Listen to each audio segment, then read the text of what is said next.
Salam sejahtera Malaysia. Selamat datang ke channel Fels Lifestyle. Info padu, info hangat disediakan di dalam channel ini. Dalam satu artikel berita yang pasti mendukacitakan, satu berita yang pasti mengejutkan ramai, menggemparkan ramai dengan pemergian salah satu lagi pemimpin yang berjasa di Malaysia. Ini pasti menjadi satu pemergian yang mengejutkan ramai. Dalam sebuah artikel berita daripada bharian.com.my, pengasas Westport Tan Sri G. Gnalingam meninggal dunia. Pengasas dan pengerusi Eksekutif Westport Holdings Berhad Tan Sri G. berumur 78 tahun meninggal dunia hari ini. Artikel berita pada Julai 11.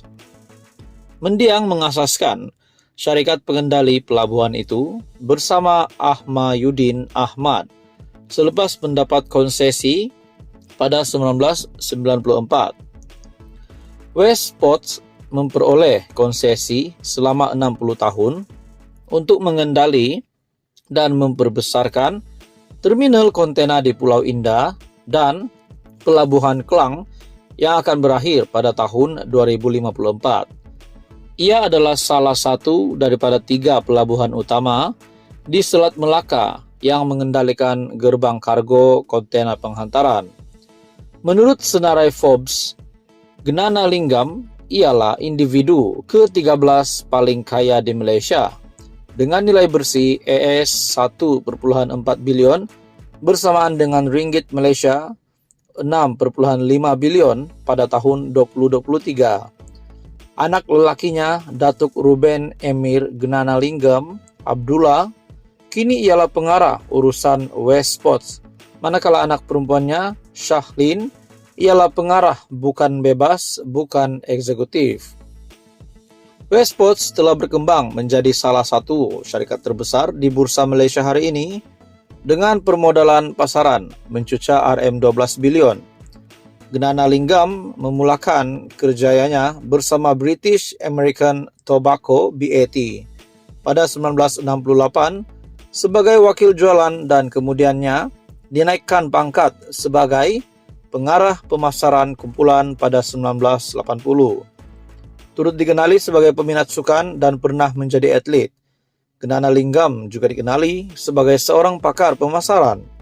Semasa di BAT, mendiang bertanggung jawab mengendalikan proyek seperti membawakan siaran langsung Piala Dunia ke kaca televisyen negara ini buat kali pertama pada 1982. Gnanalingam juga adalah individu bertanggung jawab menjadi perunding komersial untuk RTM Radio Television Malaysia.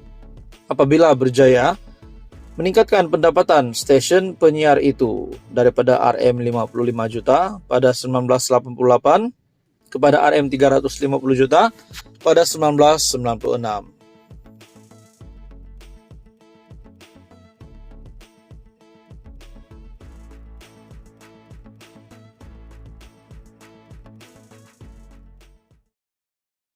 Sejahtera Malaysia, selamat datang ke channel Fels Lifestyle. Tuan-tuan dan puan-puan yang dihormati sekalian, dalam sebuah artikel berita daripada BH Online, kita bentang karpet merah dari lapangan terbang sampai ke hotel jika benar ada individu mahu melabur RM500 bilion di Langkawi. Dalam satu topik berita yang panas ini, Tengku Zafrul sebagai Menteri Perdagangan Antarabangsa dan Industri berkata jika dakwaan bekas ahli Parlimen Langkawi itu benar, ia bakal mencipta sejarah dan rekod baharu buat Malaysia.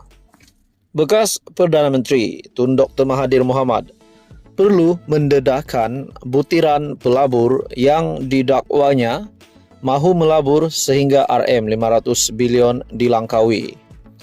Anda tahu tak, dalam sejarah pelaburan, jumlah pelaburan diluluskan tertinggi ialah RM309 bilion setahun. Sejak Malaysia merdeka sampai sekarang, tak pernah ada pelaburan tinggi sampai RM500 bilion. Masa Dr. Mahathir jadi Perdana Menteri, tak pernah ada pelaburan diluluskan setinggi itu.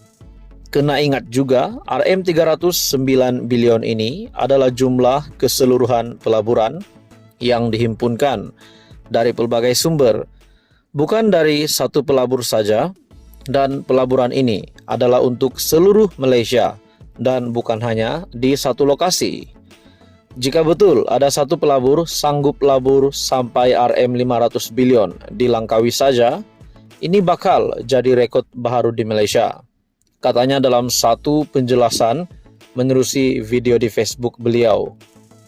Sebagai menteri yang menjaga pelaburan, Tengku Zafrul berkata, andai benar dakwaan pelabur ini wujud, kerajaan akan mempermudahkan kemasukan pelaburan ini. Saya tak kisah siapa yang membawa masuk pelaburan itu, sama ada Dr. Mahathir, kerajaan atau pembangkang. Sebab kalau ada pelaburan masuk, yang terima manfaat adalah rakyat. Jadi, saya nak minta jasa baik Dr. Mahathir kongsi butiran pelabur ini.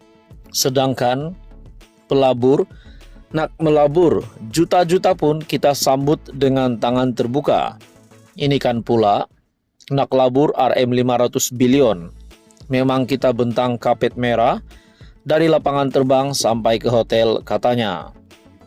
Dr. Mahathir pada satu program bual bicara anjuran proklamasi orang Melayu di Pusat Konvensyen Shah Alam Sabtu lalu mendakwa berjumpa dengan pelabur yang berhajat melabur RM500 bilion di Pulau Peranginan Popular itu, namun tidak mendedahkan individu berkenaan. Ada orang nak melabur, mereka jumpa saya. Mereka kata nak melabur di Pulau Langkawi sebanyak RM500 bilion. Tetapi katanya tak ada menteri yang sudi jumpa dengan dia. Selain itu, ada juga seorang lagi datang jumpa saya, cakap nak melabur, tetapi tak ada layanan juga. Jadi sebenarnya bukan orang tak nak datang melabur. Orang nak, tetapi kerana tak ada layanan, mereka pergi ke Indonesia, Vietnam dan Filipina, dakwa Dr. Mahathir, seperti dipetik dalam laporan media.